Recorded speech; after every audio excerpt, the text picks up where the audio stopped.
The narrator pressed his palm to cold stone and watched robed hands pull leather straps tight across a struggling body. Suspicion lodged in his chest when the ascetic master made a single, precise sign, and the room answered with a held breath. The initiation was underway. A living acolyte lay bound and whispered a single name before the master cut the ritual cord. The narrator did not step forward. He had come to observe, to map speech and gesture, but the word he heard, prison, turned rumor into an immediate, concrete danger. He moved closer and felt the smell of burnt flax and incense on the floor. The narrator knew the context from the start. Late antiquity, a small ascetic community beneath a ruined basilica, and a doctrine that called the body an enemy to be unmade. He also carried doubt. He had read fragments of their chants and burned folios in other archives, but seeing a human tied to stone made those words urgent. He set his leather notebook on his knee, thumbed a page, and watched the ascetic master's hands. The master's voice was thin and measured. "Speak the renunciation." "The master, I sever the flesh." The acolyte gasped, "You sever the tie." The master corrected, voice like dry reed. The narrator recorded the exchange with rapid, neat strokes, but his hands trembled slightly when the acolyte's breathing changed. The tremor marked the first emotion shift. Suspicion narrowed into doubt when a disciple hissed nearby, and then into a sharper, physical alarm as ritual language grew literal. He could have left then. He did not. He kept watching because the folios he sought might be beneath the altar. After the rite, while the disciples chanted and scrubbed wax from the flagstones, the narrator slipped into the archive alcove beneath the hall. He found the half-burned folio wedged under a broken mortar pot. The folio smelled of smoke and iron. He prized it free and unfolded brittle pages soon with coarse thread. Inkstrokes described a doctrine with blunt, logistical certainty. The body was an architecture built by hostile forces. Salvation required removal or nullification of that architecture. The words were not metaphorical. They listed rites, tools, and names.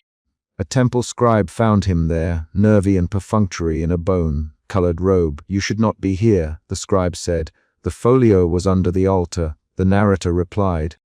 "We burned what had to be burned," the scribe answered, and his fingers grazed the ledger at his belt as though counting what could be lost. They argued in low sentences. Each phrase pushed the other into sharper shape. The narrator for origins, the scribe denied knowledge of systematic killing. The narrator tested him with the folio's inked names.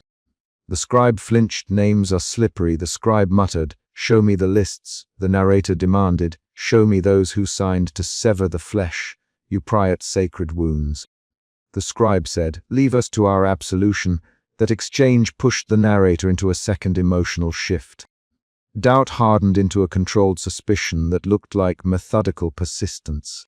He left the scribe with a promise to return and carried the folio into a corridor where two disciples argued beneath a low arch. "You hid names," one disciple said. "You keep lists and lie about what we do in the night. You speak without proof." The temple scribe answered, "You would betray the order for comfort." The narrator stepped between them and asked direct questions.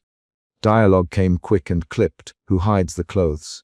The narrator, "We do not hide clothes." The disciple said, "Who tended Mara last week?" The narrator, "I did not see her," the scribe said. A shoving match began. Fingers hooked at sleeves. A candle clattered and extinguished. One disciple threw a scuffed sandal. The corridor filled with noise. A concrete, practical struggle shifted attention from doctrine to survival. The narrator watched how accusations spread like contamination. Each name spoken reopened an H. Acolyte Mara's collapse in the infirmary came a night later with no dramatic announcement.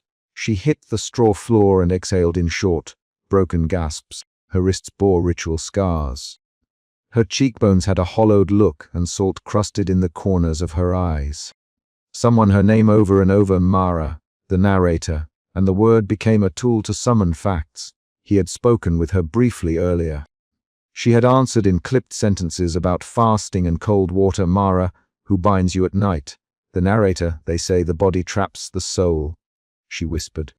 The ascetic master stood aside with his rope belt and bone pendant.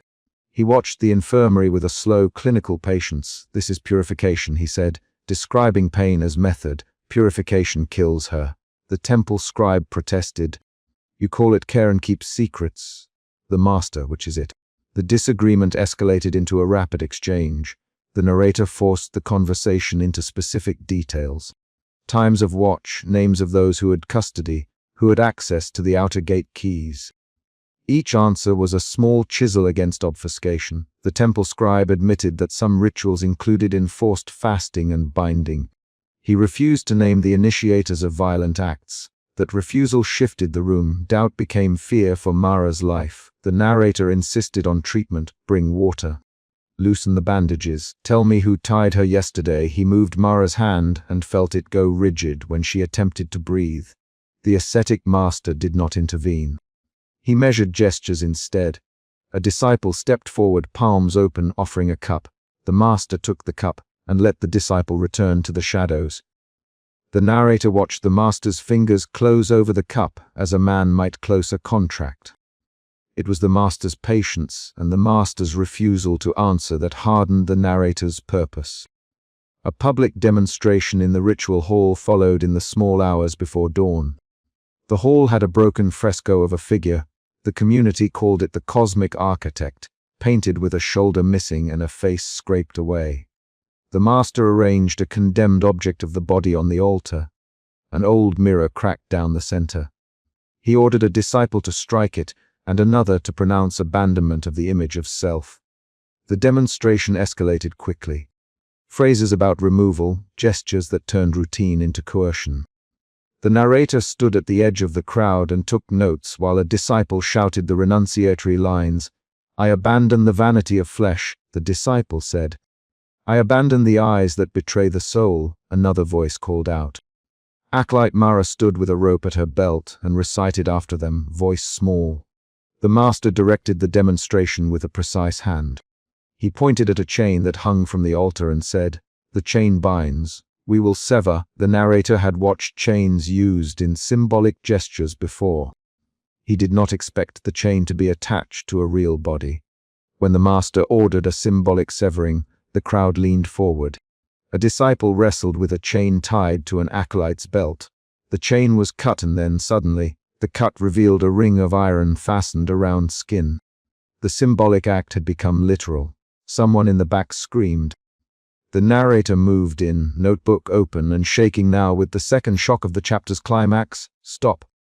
The narrator shouted, You are not authority here. The master voice flat. Acolyte Mara cried out and the sound was immediate and raw. The narrator heard the logic shift in the room, doctrine, public persuasion, and now sanctioned visible harm. Hands moved to restrain witnesses. Disciples split, some running, some forming a human wall around the master. The narrator pushed through Mara. He said, Mara, can you hear me? She blinked and forced air like someone with a blocked throat. A disciple called her name. The temple scribe grabbed the narrator's sleeve. Leave this. The scribe hissed, You will be marked. Who tied the chain? The narrator demanded. It was agreed. The scribe replied. It was consent. His fingers tightened, then relaxed, as if even saying the word taxed him. The narrator found his field notes slipping, a scroll of names, a half-word rubbed by a thumb. He recognized an unexpected item in the folio.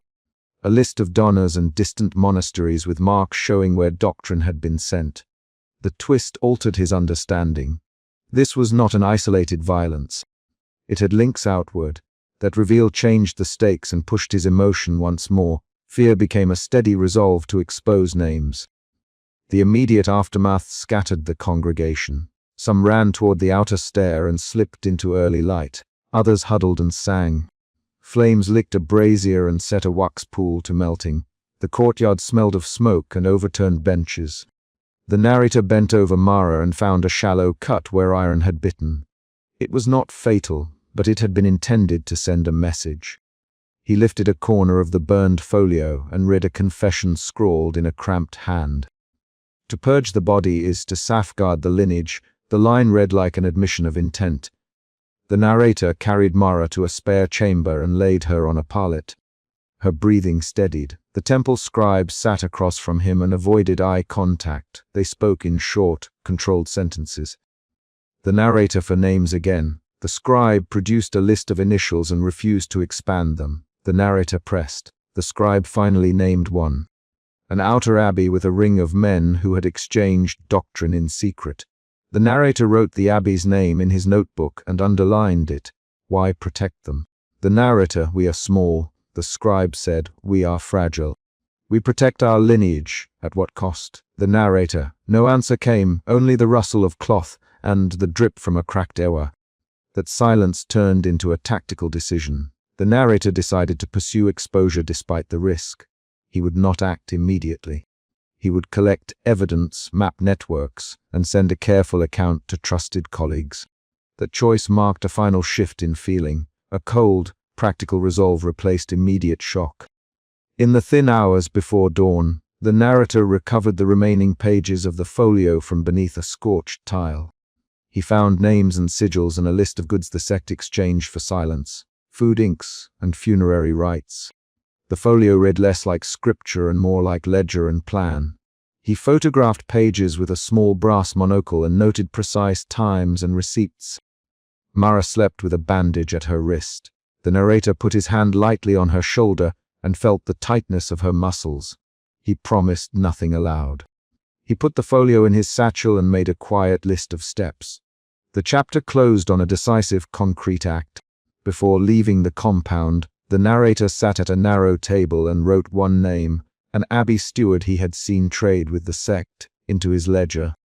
He sealed the folio in oilcloth, tucked it into his leather satchel, and locked the satchel with a small brass clasp. The narrator walked to the outer stair and paused. He looked back once at the low arch where the fresco was shattered. The ascetic master watched from the shadow of a column, his rope belt slack and his bone pendant visible. There was no grand line of dialogue. The master inclined his head, a curt ceremonial motion. The narrator nodded and descended into dawn. The concrete decision, the sealed folio, the written name, the choice to pursue, ended the chapter on an action that would move the investigation forward. Emotion root. Suspicion had driven the narrator to stay and record. It hardened into doubt, then fear, and finally into resolve. Two shifts, doubt to fear, fear to resolve, structured every major choice. The chapter tied its loose ends. Mara lived and bore a bandage. The folio was salvage. The narrator had a name to follow.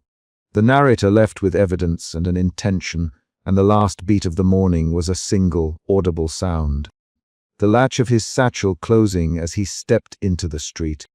He burst into the refectory as two acolytes forced a third under the low bench and slammed leather at his wrists. Suspicion sat heavy behind his teeth. The narrator shoved a chair aside and ripped at the binding. Stop, he barked. The ascetic master rose from a shadowed bench without surprise and folded his hands as if reading a line from a lesson. The ledger lay open on the table, pages scored with names and dates. The narrator's finger fixed on a name marked for tonight. Suspicion moved him first and then hardened into urgent anger. He had pressed his palm to cold stone in the initiation chamber 2 nights earlier and seen straps pulled tight across another body. That memory rode his hands now as a steady ache. Master, what is this? The ascetic master did not answer at once. 2 acolytes tightened their grip on the bound man and shifted their weight to make leaving impossible. The space smelled of stale bread and burnt oil. The narrator turned the ledger so the candlelight fell on a column of names. He read aloud, slow and controlled. Maruk in 3 nights, Hannah tonight after Vespers, Little Oren tomorrow before dawn. His voice kept to facts. His jaw clenched, the ledger's margins held symbols scratched in a practiced hand and a short notation. Shedding as mercy, the scribe muttered and lifted his chin. He had been at the table since before dawn, suit on his knuckles from a dropped quill. The master insists these bodies trap a spark that must be freed. The scribe. His sentence was plain, each word offered like a tool. The narrator's mouth went dry. He had expected doctrinal abstrusities, not a timetable. The narrator moved toward the ascetic master. He kept his hands visible. Who authorized this list? He demanded. The master answered with a question. Who holds the life of a lodged spirit better than those who know where it clings? His voice had the brittle tone that could cut or soothe depending on a listener's need. An elder called out from the doorway, voice creaked by sleep. "This is wrong, master." He stepped forward, palm open. The narrator saw the elder's fingers tremble. That trembling shifted the room's balance. Several younger acolytes exchanged looks and lowered their hands. Doubt moved through small bodies like a current. The narrator had prepared notebooks, citations, and an exhausted patience. He had not prepared for the ledger's dates. He pressed the margin with a fingertip and felt burn marks where pages had once smoked. "This is organized, it's not mercy. It's a purge." The scribe's eyes flicked to the master. The master still held himself as if performing a rite. "You will not understand." "The master, you come from books." "We come from unburdens." He stepped down from his bench and approached the bound man. The acolytes stiffened, but the master raised a palm and made a brief sign. The room inhaled with the quiet that followed old commands. The narrator reached for the ledger again and slammed it onto the table. "Name me one passage that orders a timetable of removals. Show me evidence beyond your interpretations." He cut the sentence short. He showed the ledger instead. The scribe unrolled a second sheet and pointed to diagrams, inked outlines of the human form, crossed out at specific joints.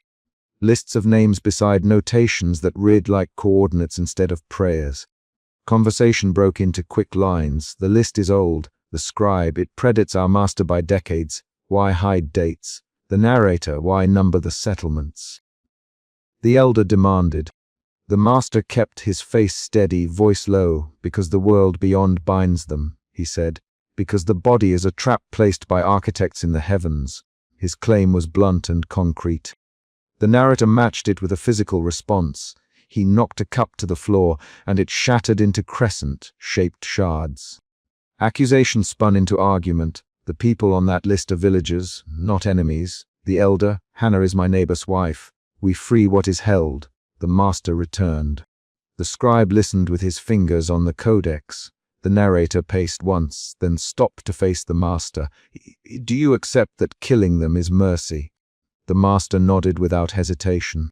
The narrator, Sanger, pushed his voice into a clipped rhythm. "You called it initiation when I saw the straps tightened," he said. "But this is planned removal, a methodical sweep through towns. That is not salvation. That is murder." The elder moved a step closer. "We will not be instruments of death. The elder, not without our will given openly." The master let the silence build enough that the acolytes shifted on their heels.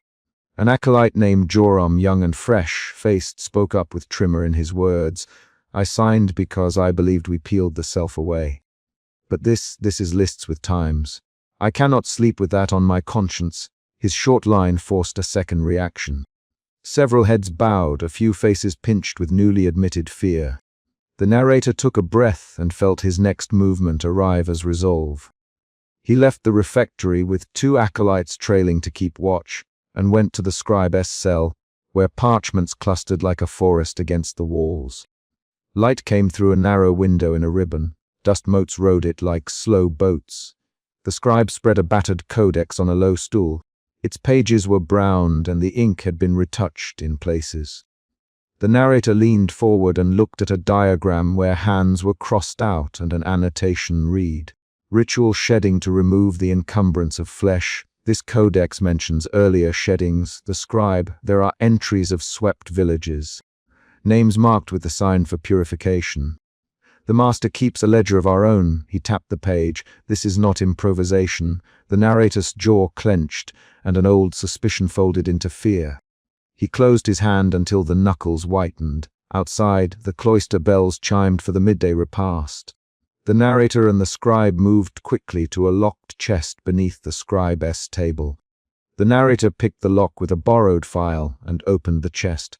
A map slid out, creased and dotted with inked times beside settlement names. A schedule had been drawn in a ruler's hand. Times allocated for removals, routes sketched along service roads. The narrator read the nearest date aloud. "Tomorrow before dawn at Glens Ford." His voice steadied into command. "We must warn them. We must stop this." The scribe pinched the bridge of his nose. As the narrator spoke, an elder named Mel arrived quietly at the door and said, "I will not stand for a sweep. I will hide those marked if you instruct me." He took a breath and met the narrator's gaze. Mal's face was lined. His palms showed old codices. I will smuggle one child out tonight. Male, I cannot watch him be taken. His choice carved the room into factions. The narrator barked a brief plan. Male, take Oren. 2 dissenters, Ayla and Joram, will come with you at dusk and move him through the storage cellar to the east gate. He names and times. The plan left no room for sentimental pauses. The scribe protested, if the master learns, he will purge more to set example. The narrator looked at Male. Then we must act tonight rather than wait for more names to appear in that ledger. Male nodded and left with a narrow bundle under his cloak.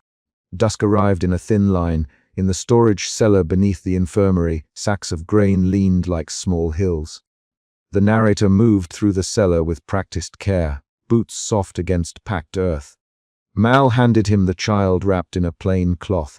The child coughed awake and blinked at the dark, quiet now up Mal. The narrator felt the child's small weight and an H on his forearm. Doubt flickered again. What if discovery meant more deaths? His hands tightened. He passed the child to Ayla and watched the 2 dissenting acolytes carry him toward the east gate. At the gate, lantern lights struck the stone in a thin oval. Joram's hands were fast, his breath came in short, even pulls. Ayla checked the path and nodded. Now, she whispered.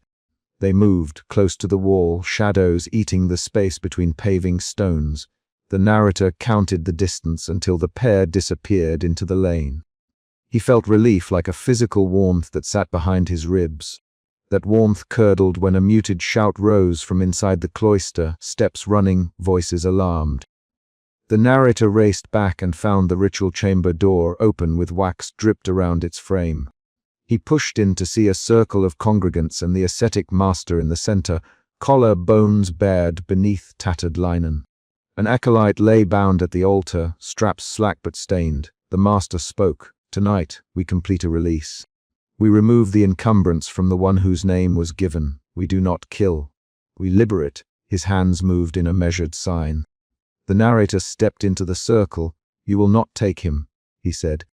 Voices rose. You cannot call this mercy when you plan a sweep through towns. The narrator continued. The master glanced at the assembled followers and then at the bound acolyte. We free the spark so it can return to its source. The master. We are instruments of necessary mercy. The narrator took a step closer and reached out to the bound man. The ascetic master struck the table with the flat of his hand, and 3 acolytes moved like a single machine to form a ring. Argument arrived in a rapid exchange. Step back, the master commanded. No, the narrator replied, you will not perform this tonight. You are an intruder in our right. The master, we are the caretakers of what must be removed. An elder pushed forward. Rope scraped enough. The elder, we do not own life by paper and pen. The scribe's face was wet with sweat. He nothing at first and then offered a brittle line. The codex says their pattern must be followed. Then follow the law of man, not secret lists. The narrator shot back. The room's movement tightened into a physical struggle. The narrator lunged for the bound acolyte, and another acolyte met him with an elbow. Hands grabbed shirts and cords. The ledger flew from the table and landed open on a page marked with the next night's date. In the scuffle, the bound man's head knocked the altar and a small oil lamp tilted, spilling a thin trail of oil toward the floor. Someone hissed. The master had a brief, bright look of anger. Stop them, he said. Acolytes on both sides surged. The narrator felt a fist connect with his ribs, and wind knocked from him. He answered with a shove that sent one follower into the carved bench. Voices rose into shouted names. Mal! The narrator cried. He scanned the doorway and saw Mel returning, face pale, a small bundle empty at his belt. Mal met his glance and mouthed something, no time for words. The struggle reached the point of decision when the narrator grabbed the bound man's wrist and tore at the straps. Acolytes moved in to stop him. The master stepped forward and placed a hand on the acolyte's shoulder, palm flat. His voice changed into a low order. Release, it had the force of a law. The narrator pulled harder. The strap gave with a wet snap. The bound man gasped and rolled free, eyes wide and raw. The narrator hauled him up behind a bench, shielded by his own body. 3 quick lines of dialogue followed as an argument cut into motion. "You cannot shelter a marked one," shouted a young acolyte. "We will not be party to this." The elder, "Then choose the master. If you betray the right, you betray your soul," the narrator answered. "If you commit murders on a schedule, you betray people." The words landed like pebbles. Some acolytes lowered their heads. Others clenched fists. The master barked an order and the room split as followers either stepped to his side or backed away. A sudden, small sound broke the fight. A page of the codex smoldered under dropped ash and curled with heat. Smoke rose in a narrow column. The scribe snatched the page and read a name aloud, one that the narrator had not expected, a settlement noted with a mark identical to the master's personal cipher. The narrator felt the meaning click. The ledger had the master's hand woven through its margins. Betrayal shifted the energy in the chamber. The master's supporters faltered. The master saw the change and moved with the cool, precise violence of someone used to making ends meet with ritual. He shoved a bench and crashed into the narrator. The narrator felt the impact like a bell. He heard Mel cry out as he was shoved against a column and a splintered peg cut his palm. The narrator tasted copper from a cracked lip. The decision narrowed down to physical choices. Hold the bound man safe, or let him go and risk a broader sweep. The narrator reached for the ledger and shoved it under his cloak. The master lunged. Their hands collided over the cloth and scuffled like 2 animals fighting over a small prize. The bound man's breath came rapid. His eyes rolled with fear. Ayla and Joram, returning through the corridor from the east gate, appeared at the door and saw the tableau. Ayla moved forward and shoved the master in the shoulder. That shove, unexpected, shifted the master's balance long enough for the narrator to pull the bound man behind a curtained alcove. The room broke into smaller fights. The master ordered loyalists to secure the exits. The narrator held the bound man and said a single line. "You are safe for now." The man nodded without words. He was thin and smelled of old sweat. Outside, a bell began a steady, single stroke, a summons to the cloister's inner council. The master retreated to tend his wounds and gather loyalists. His face held a plan that had not yet failed entirely. In the infirmary, the narrator and Mel bound the bound man's wounds and counted the defections. Several acolytes who had stood with the master left quietly. Others stayed and refused to speak. The scribe handed the narrator a partially burned page salvage from the codex. Burn marks blurred one corner, but the inked marginalia were legible, a set of stamps tying the doctrine to settlements beyond the cloister. The narrator looked at the burned corner, then at the bound man, then at Mel. He folded the page and slid it into his inner coat pocket. "We need to trace these stamps," he said. His voice was steady. "They mark other houses. This is networked." Mel sat down hard and put his head in his hands. "We smuggled one child out. Mel, we delayed one night. But the ledger lists more than one route. They will move elsewhere." The narrator studied the ledger's damaged edge in the dim lamplight. He remembered the straps tightened across the acolyte in the initiation chamber from the previous night. That memory stiffened his spine. Suspicion had begun this chapter. It had shifted to anger, then to a cold certainty that the sect's doctrine had become an operational purge. He felt the next shift, resolve. He placed the burned page on the table, smoothed it flat with a practiced hand, and stood. "We'll map every mark," he said. "We'll warn the settlements that we can reach, and we will gather witnesses where possible. We will not let them make a timetable for murder." His voice carried the kind of small, dangerous calm that makes others measure what they will say next. Mel looked up, eyes wet but clear. "Then begin, Mel." The narrator stepped to the window and looked at the thin line of starlight over the cloister roof and the lane beyond. He folded the ledger back into the pouch under his coat and tucked the burned page into his notebook. He felt the ache of the night's fights in his ribs and the slow burn of a decision taking hold. He closed the study door behind him and walked with measured steps toward the east gate to see whether the child had reached safety, leaving the lamp on the table guttering its small, steady light. He shoved the carved oak and bone hinges with both hands, and the door gave a brittle groan. Dust fell into his face, and a braid of hair snagged his sleeve. Suspicion sat behind his teeth from the first step. He had read the margins and seen the bindings in shadow, and now the ossuary held the same pattern he had watched once before when straps cut into flesh. The narrator swept his palm across cold stone and smelled salt and smoke. Acolytes knelt around 6 bound bodies while the ascetic master traced a final sigil with a bone-tipped finger. "Stop this," the narrator, voice steady. "Stop it now." The words landed on a ceremony already begun, and the air answered with a held breath. He had arrived because suspicion had not let him sleep. The suspicion appeared in the first fold of movement. Small gestures counted for him, the way a cuff trembled or eyes did not meet. He remembered the leather straps from the initiation he had watched before, the straps that cut at a wrist until a new name was spoken. And he remembered bursting into the refectory when they forced a man under the bench. Those memories were concrete. The snap of leather, the sound of a chair hitting stone, the ascetic master folding his hands without surprise. That sequence of events had led him here. He stepped deeper into the ossuary and forced the question out loud. "What will you do when dawn comes?" The ascetic master did not look up.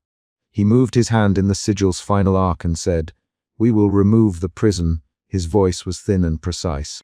The narrator's suspicion tightened into irritation. He answered, "Remove the prison by tearing bodies apart."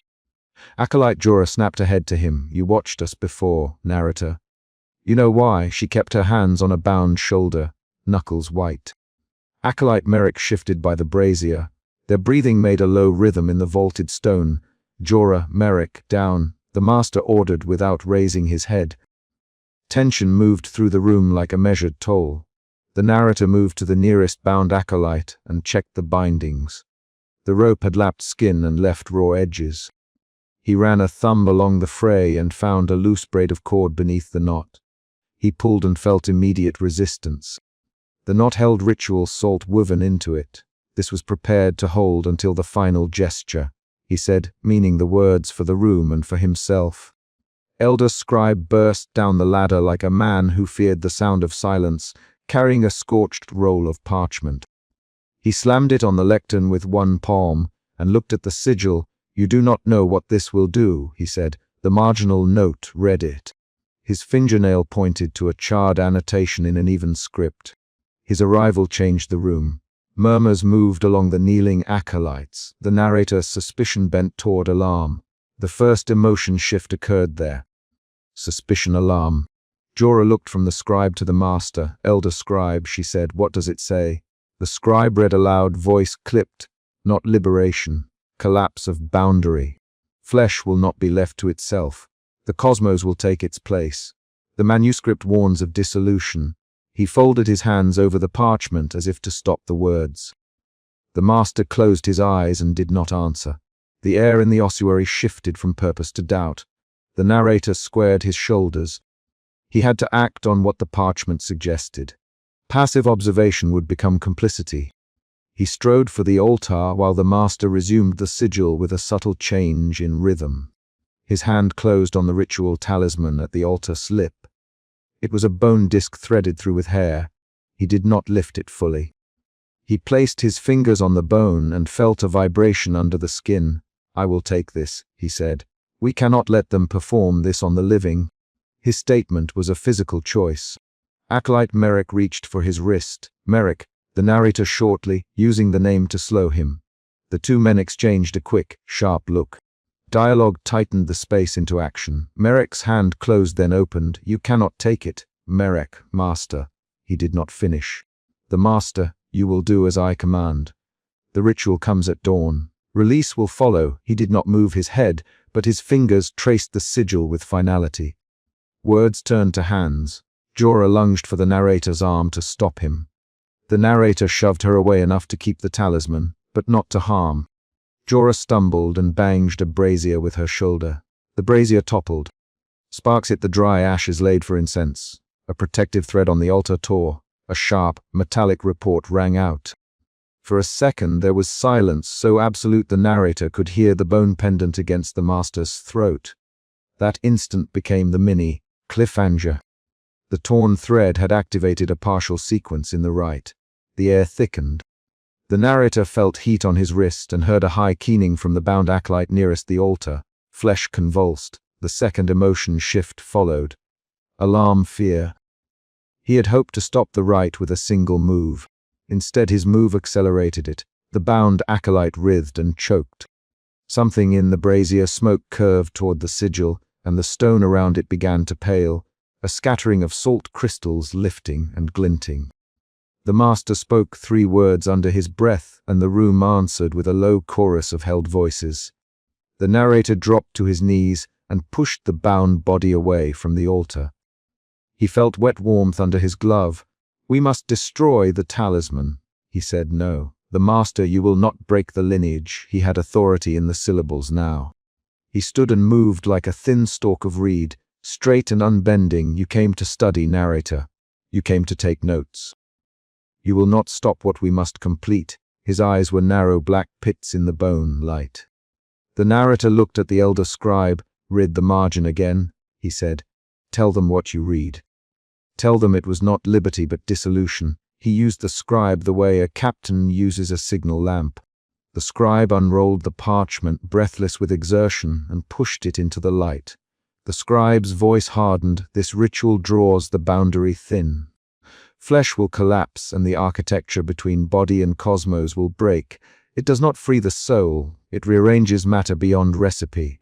Those who think themselves free will become conduits for something that presses from outside." His hand trembled on the edge of the paper. "Master, you hide a clause. You call it release, but the text calls it consumption." Jorah struck at the master's sleeve. "You lied," she said. "You us our pain would make us clean. You us our bodies were a snare. We followed. We followed." Her voice split between accusation and a pleading that the master would meet her eyes. The master did not flinch. "Words are inadequate to the work," he said. "You speak of clauses while the cosmos is waiting. We are servants of an order older than parchment." His hands were quiet. "You forget why you took the vows." The narrator stepped between them. He had to force a decision that would change what happened to the bound acolytes. He moved for the talisman again, this time with both hands. Merrick reached and took his wrist. The 2 men exchanged a tight, rapid sequence of lines. "Merrick, let go." The narrator, "I cannot." Merrick whispered, "Merrick, listen to me." The narrator, "If you hold me, the rite finishes. If you let me, I will save them." "Save them how?" Merrick, "By breaking the talisman and taking the parchments to the surface. By letting testimony survive. By making a witness of the world." The narrator's voice was a measured command. Merrick's jaw worked. He glanced at Jorah, then at the master. "You cannot take this alone. Merrick, if you fail, we all fail." The narrator saw a choice in that sentence. He saw the human calculus of loyalty and fear. He moved his shoulder and Merrick flinched. They wrestled in a tight, scuffed ring. The narrator yanked his arm free and snatched the bone disc. The chamber reacted. A sound like a distant bell struck in a deep cave. The master whispered a longer cadence now, and the convulsing bound acolyte began to tear at his own bindings with small, frantic teeth and nails. Meat strained against rope. The narrator moved to tear the disc in half. He struck it against the stone lip of the altar and his knuckles stung. The bone did not shatter cleanly. Hair snapped and a fine dust rose. He hit it again. The disc cracked, a small clean line through work-worn bone. The master let out a soft, broken laugh. "You think simple breaking will suffice." He reached for the fractured talisman with both hands. The narrator shoved him back. They collided. The room spiraled into a tangle of bodies. Acolyte Jorah found the brazier and kicked embers into the spilled resin. Flames fed on oil and smoke curled. The altar's protective thread lay torn on the floor. The partial activation intensified. The bound acolyte nearest the right screamed. Something inside the chant shifted into a set of layered notes that the narrator felt against his teeth. The scent became metallic. At that instant the narrator heard a new voice outside the chamber. Hammered boots and a shouted command, by authority of the magistrate. "Open the door!" The shout arrived like a practiced instrument, precise and official. Soldiers poured into the stairwell above, flares jangling at their belts. That external arrival was the second major event to alter the scene, and it injected immediate practical consequence. The master retraced his gaze to the stairwell and smiled with lips that had no amusement. "You brought them," he said, not surprised. "You will watch your witnesses die, and then you will speak for their deaths." The narrator stepped back and weighed the magistrate's presence. The scribe grabbed at the scorched parchment and pushed it into the narrator's satchel. "Take this now." The scribe, "Photograph it. Hide it. If they confiscate, you must make copies." He spoke in urgent, clipped lines. The magistrate's voice sounded again in the stairwell. "Now closer, hold your positions. Lay down arms." The soldiers tumbled into the antechamber, torches slashing the darkness. In the sudden light, faces registered. Some acolytes froze. Others dropped to their knees. The narrator seized the chance. He moved to the brazier and snuffed smoke with a cloak, jamming fingers into flame gaps until the ember died. He tore at the ropes around the nearest bound acolyte with short, efficient tugs. "Jorah, help me here," he said. Jorah cut with a small knife and barked orders at Merrick. The action returned the crew to a focused, practical rhythm. Cut, lift, drag, the master measured his options. He turned to the scribe and said, You could have kept this hidden. You could have preserved the lineage." He nodded toward a corner where a second roll of parchments lay half burned. "Remove it, scribe. Protect the truth of what we do." The scribe hesitated. He had come with the parchments, and now he had to choose where his duty lay. His fingers trembled on the exposed edge of the paper. He slid one hand into a pouch and pulled out a small knife. Then he moved with a single precise motion. He slit the second roll down the spine and thrust the wet pages into his shirt. "I will not hand them to you, master," he said. "I keep a copy hidden in the ledger I promised to destroy." That statement changed the balance. A character outside the central jewel made a decision that limited the master's options. The master answered with something like pity. "Then you choose law over order," he said. The magistrate's captain pushed into the center of the chamber and barked orders. "By order of the magistrate, any who aided an unlawful rite will be detained. Lay down your hands. Step away from the altar." He pointed to the bound acolytes. The presence of civic law reframed the whole ceremony in an immediate, enforceable way. A third emotion shift took place, fear, tactical resolve. A rapid exchange followed between the master and the captain. "This is a private rite," the master insisted. "We only for sanctuary. Sanctuary ends where harm begins." The captain said, "I will take statements. All of you will accompany us to the magistrate's seat to answer for these acts." His tone was flat and procedural. The narrator had to decide whether to trust civic procedure. He had seen magistrates bought and Christians turned aside by promises. He also had physical evidence and a scribe willing to risk a hidden copy. He chose to work with the law as a lever rather than an adversary. "Captain," he said, "we have parchments that show their intent. We can bring witnesses and the manuscripts. Will you secure them?" The captain considered, then nodded. "We will take them to the public station. We will need statements from those who were bound and from the elder scribe." He pointed to the narrator. "You will remain as a witness and protector of the evidence." The master, seeing the law tighten around his work, moved like a man closing a book. He bent close to the bound acolyte and whispered, "You will not betray what you have been taught. The cosmos will judge the world that takes us." The bound acolyte breathed coarse, then coughed blood into a cupped hand.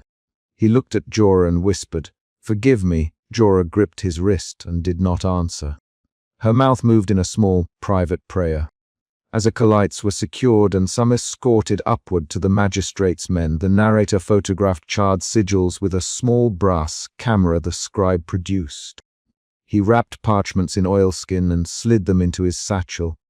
He felt the weight of them press against his ribcage, as if they were something he might smother with or be saved by. He had to keep moving. The final unbinding had burst across the chamber, but it had not finished. Outside on the stair landing, a young soldier lifted a ruined fresco's torn cloth and found a fresco beneath. The faint image of a cosmic architect with chains around a human figure. He called the captain down. The captain cursed and relayed the discovery to the magistrate. The fresco was a public relic that contradicted the master's private line. That discovery changed the narrative from secret rite to a public scandal. Evidence now connected doctrine to visible art.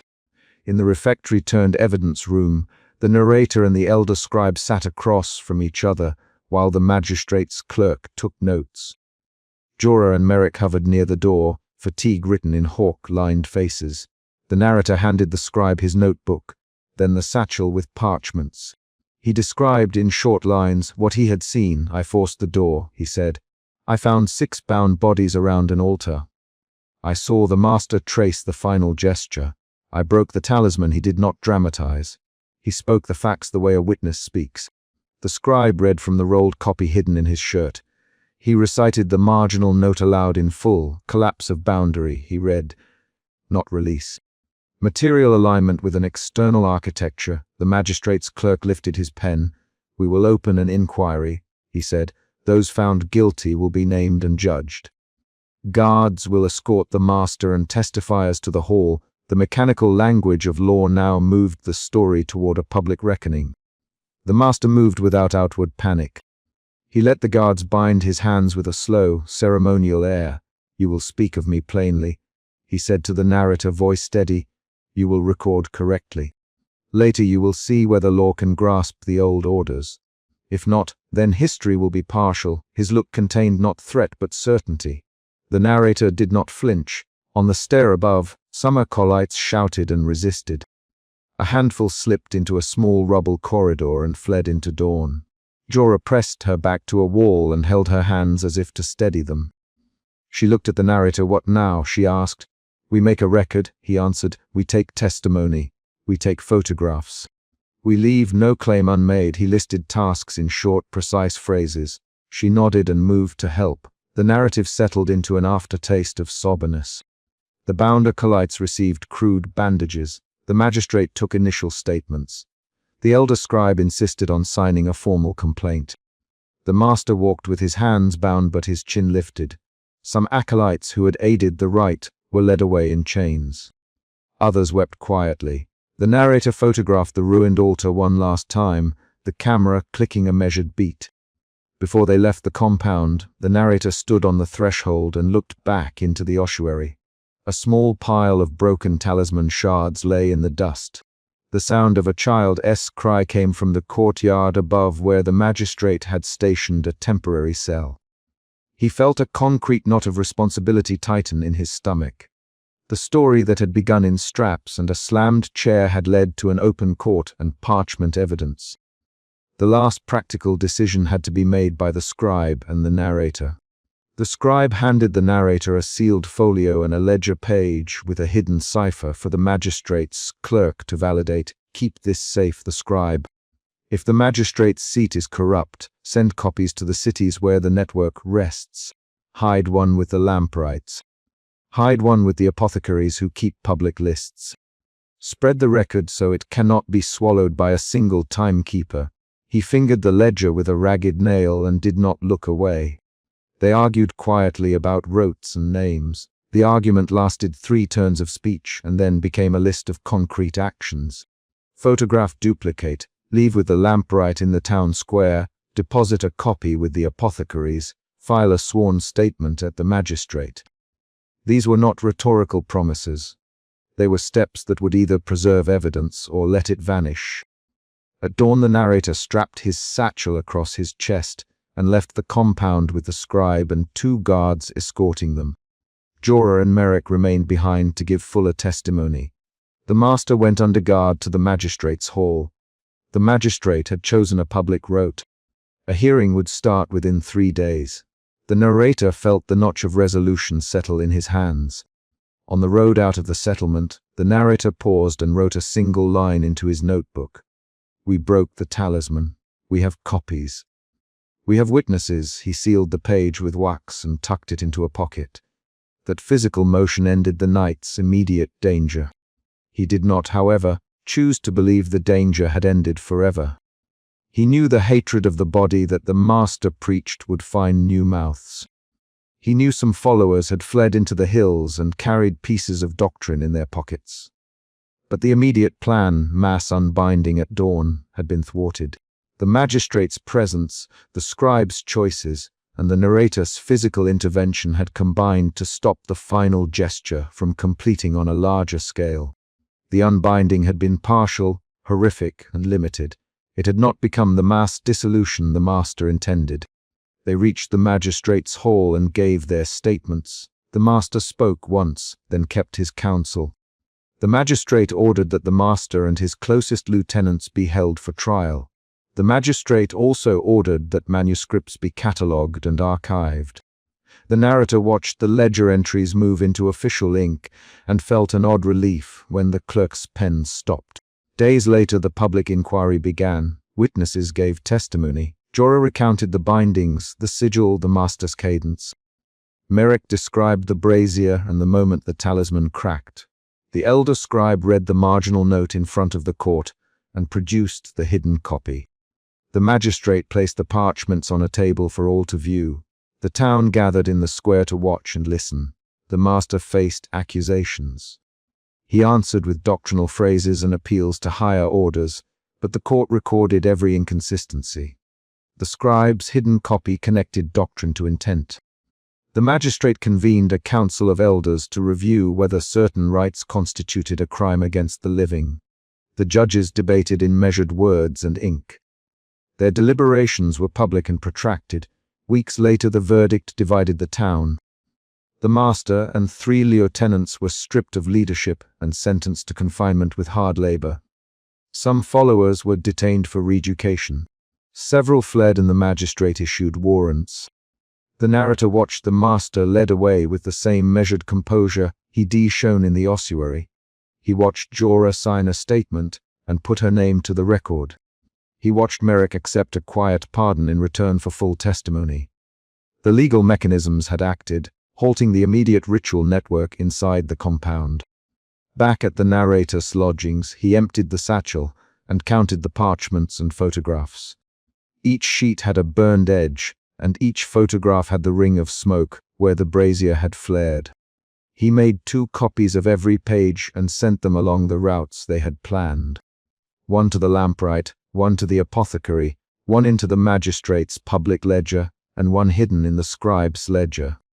The scribe left the town under a false name and carried the last unauthorized copy with him. The narrator wrote his report in short, careful paragraphs and sealed it. He did not write sweeping conclusions about the hatred of the body. He wrote facts, dates, names, and the exact phrasing of the marginal note. He chronicled the initiation straps and the refectory struggle from his earlier memory. He placed them as evidence, linked moments rather than metaphors.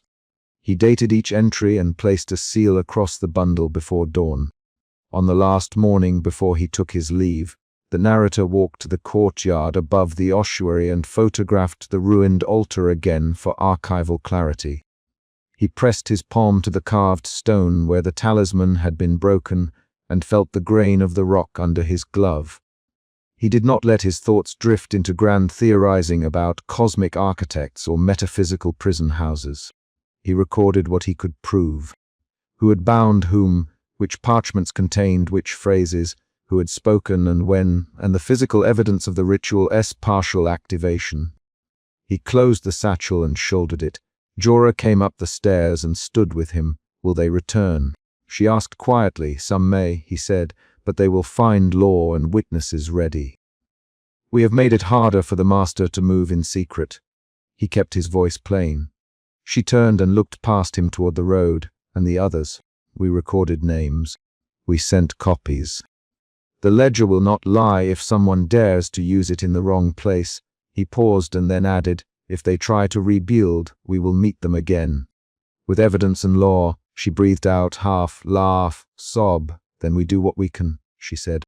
As the sun broke fully over the distant hills, the narrator tucked the satchel under his arm and began to walk. He had no illusions that doctrine died with a trial. He only had the documents, the photographs, and testimony to make the practice accountable. He had acted on suspicion that had become evidence. He had forced the door and forced a choice. He had been present at restraint, at resistance, at the tearing of a talisman, and at the slow, procedural mechanism of justice. At the gate he paused once more and looked at the compound. Guards moved among the ruins. A few acolytes stood in a small cluster, some crying, some silent. The master was already led through the magistrate's gate toward confinement. The scribe had left under a false name. Jorah and Merrick would give fuller testimony in the days ahead. The bound acolytes who could speak had names on record now. The immediate threat of mass unbinding at dawn had been ended by human choices. The scribe's marginal note, the narrator's breaking of the talisman, the magistrate's arrival, and the acolytes who turned to law. He walked out of the gate with the satchel and the camera, and the sealed ledger and the exact notes he had taken. He did not frame his ending in grand metaphors. He closed the chapter with concrete action.